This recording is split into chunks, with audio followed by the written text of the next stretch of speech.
Hey, what's up, everybody? Jake Arthur here. Haven't done this in a while, but I wanted to bring you guys the Waiver Wire Hound feature. Used to see me write that out for Stampede Blue.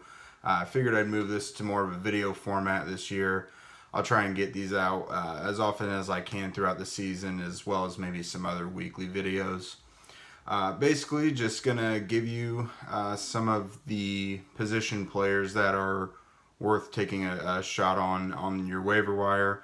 All these guys are owned in 60% or fewer of Yahoo leagues, and then I'll give you some names at the other position groups that are owned in less than 15% for maybe some of your deeper leagues.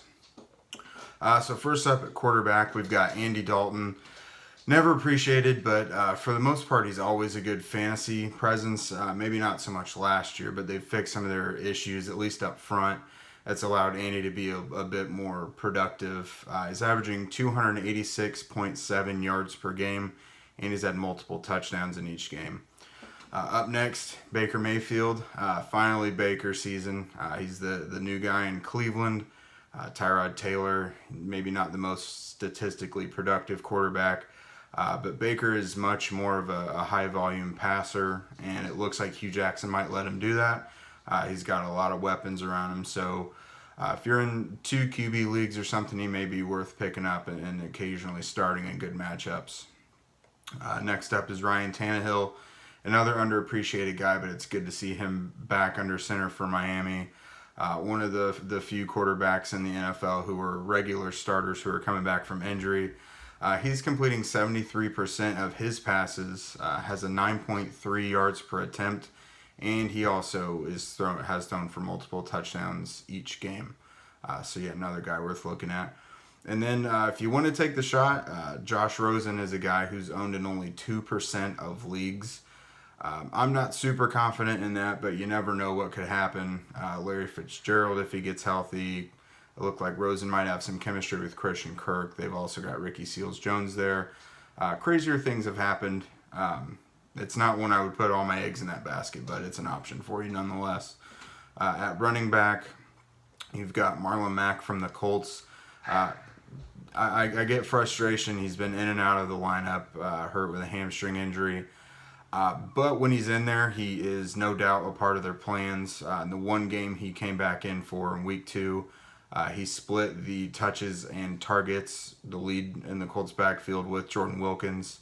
I believe they both had 12 combined touches and targets. So he's part of the plans when he's in there, which it looks like he should be returning pretty soon. He's a good option, and he's the most explosive runner on the roster. So there's always going to be a place for Marlon Mack as long as he's healthy. You've also got Theo Riddick in PPR leagues. He should almost always be on a roster. He does it year in and year out. The Lions arguably have their best run game they've had in a while, but he still has his role as the prime pass catching back. This year he's catching 5.7 of 7.3 targets per game, so always an option. If your team is in bye week purgatory or you're just injured, he's always going to be a guy that you can throw into your lineup as a flex. And then last up is Javorius Buck Allen. No Kenneth Dixon for the rest of the year for the Ravens. And he's a touchdown hog. I mean, Alex Collins is a good runner, but Buck Allen has 4 touchdowns through 3 games this season. He's also averaging 9.7 touches per game, and he's creeping up on Collins. So that's one he's gonna be flying off of waiver wires coming up here soon. He was on and off all year last year as well. It looks like he could be even more productive this year. And then some lesser owned guys to keep an eye on: Nyheim Hines and Darren Sproles. Sort of like Theo Riddick, can catch a lot of passes. Darren Sproles has been dealing with a hamstring issue, but he should be back here within the next week or so, it looks like. So that's another couple guys. Wide receiver, you got Mike Williams coming into his second year. He's healthy now. It looks like he's got the health or the trust of Phillip Rivers. He's got 3 touchdowns in the last 2 weeks, and he's got at least 80 yards in 2 of the 3 games this year. That's someone I've been a big fan of he's starting to live up to his potential. He was a first round pick, so he really should be coming off waiver wires now. Sterling Shepard with the Giants, valid second option there with Odell Beckham. Evan Ingram, who knows how long he'll be out, but that just moves Sterling Shepard up the pecking order even more. He is getting 6.3 targets per game, and that could be going up here soon. So we want to get him.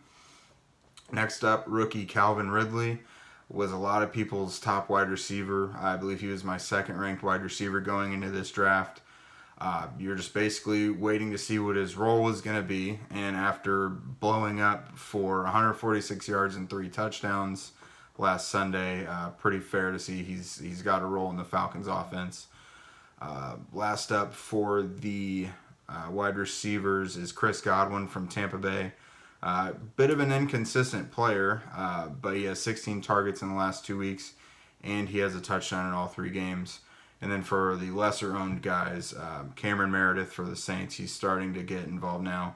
Willie Snead, and then a couple of Dolphins receivers in Jakeem Grant and Albert Wilson.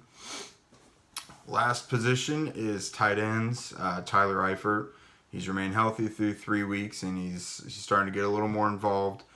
Caught 6 of 8 targets last week for 74 yards.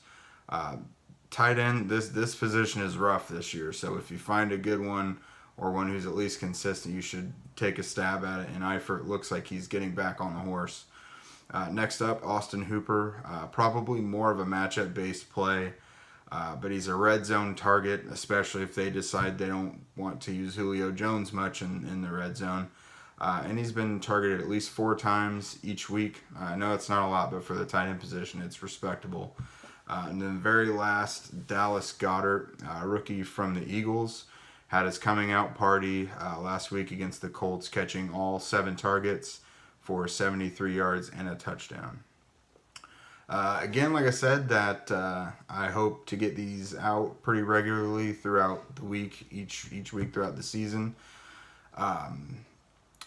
Catch my work now. This has been the last time I've done a video. I'm now on Colts.com, just mostly producing Colts content, a little bit of fantasy content for them. Just please subscribe to this channel. You can also find me on Twitter at JakeArthurNFL. Follow there, and you can do the same on Facebook. Thanks.